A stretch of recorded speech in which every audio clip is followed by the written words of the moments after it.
To most people, buying a house is the single largest financial investment they'll make. It's also emotional because this is where they're going to raise their family. So when you are looking at houses and trying to determine where do you want to live, where do you want the children to go to school, how much money can you afford to pay for a house, people rarely at that time decide they should talk to the lawyer as well. But I can highly recommend that's a good time to speak to the lawyer, because the lawyer will help you cut through some of the issues around buying a house. Buying or selling a home, the hurdles are typically market driven. In a hot real estate market, there can be all kinds of pressures put to bear, whether it's just multiple offers going in on a particular property, or whether you're, from a seller's perspective, you're going to receive multiple offers, dealing with real estate agents, bankers, insurance agents, people giving you lots of advice from lots of different perspectives.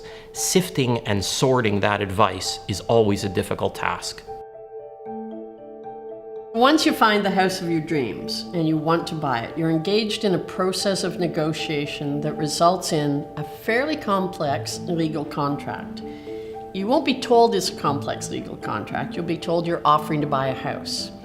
But there is a lot of law, ancient law in fact, around offer and acceptance. If you make an offer and the seller accepts it without changing a word, you better have meant that offer, because now it's a solid binding contract. But the lawyer who reviews your offer for you, hopefully before you submit it, may even draw it for you, will explain it to you so that you understand what you've just agreed to do. Given all the pressures, I really like it when they do come in to see me first. I can deflect some of that pressure, I can absorb some of the pressure and help them manage from start to finish.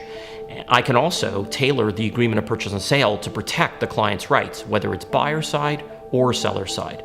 And my job, unlike other people who are involved in the transaction, is strictly to safeguard my client's interests in the transaction. I have no other vested interest. One of the things that we see in offers all the time that buyers don't understand is that they've been pre-approved for a mortgage, and they then drop the condition that says, I need financing in order to buy your house. They usually drop it because of the pressure involved in trying to secure a house with no conditions, particularly in the GTA, where there's often a lineup of people trying to buy the house. You want as clean an offer as possible. Well, you make it so clean that you have no conditions, you're really playing with fire. You've now committed to the seller to buy their house when you're not sure that you can get the mortgage approval. Pre-approval for a mortgage does not mean the mortgage will be approved for that house. The pre-approval is that your income can support mortgage payments of X dollars. People typically do more research when they buy a color TV than when they buy a home. Part of it is because of the process and the speed. The market can drive people very quickly. I always like to ask them to take a step back, particularly with a home inspection condition. Think about it. We don't stand on the roof, and even if you did stand on the roof of a house, would you have the knowledge to know whether or not the roof was in good condition? Would you know how to look for mold? Would you be able to tell whether or not the house contained urea formaldehyde foam insulation? I always tell people to seek expert advice, and a home inspection is integral to a successful transaction in a client knowing what exactly they are buying. An important part of reviewing an offer with either a buyer or a seller is for me to go through not just what the contract says or should say, but talk to them and say, okay, tell me about the house. What do you really like about this house? What do you want to take when you go? What, as the buyer, would upset you if you walked in the house and it was not there and it was missing? Then I can do an analysis and say, right, that has to be in the contract. When we're drafting an agreement of purchase and sale, we always talk about the distinction between a fixture and a chattel. A chattel, like a chair, you can pick up and take away.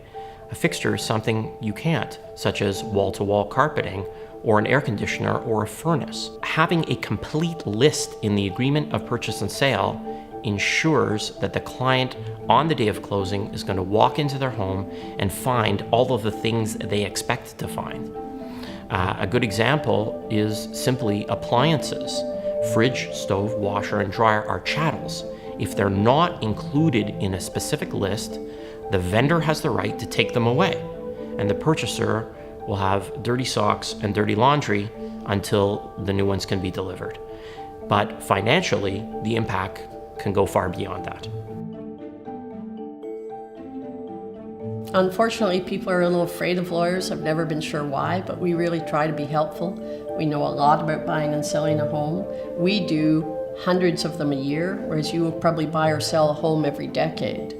So it makes sense to me that you get as much assistance and knowledge before you commit your family to a contract that may not work for you.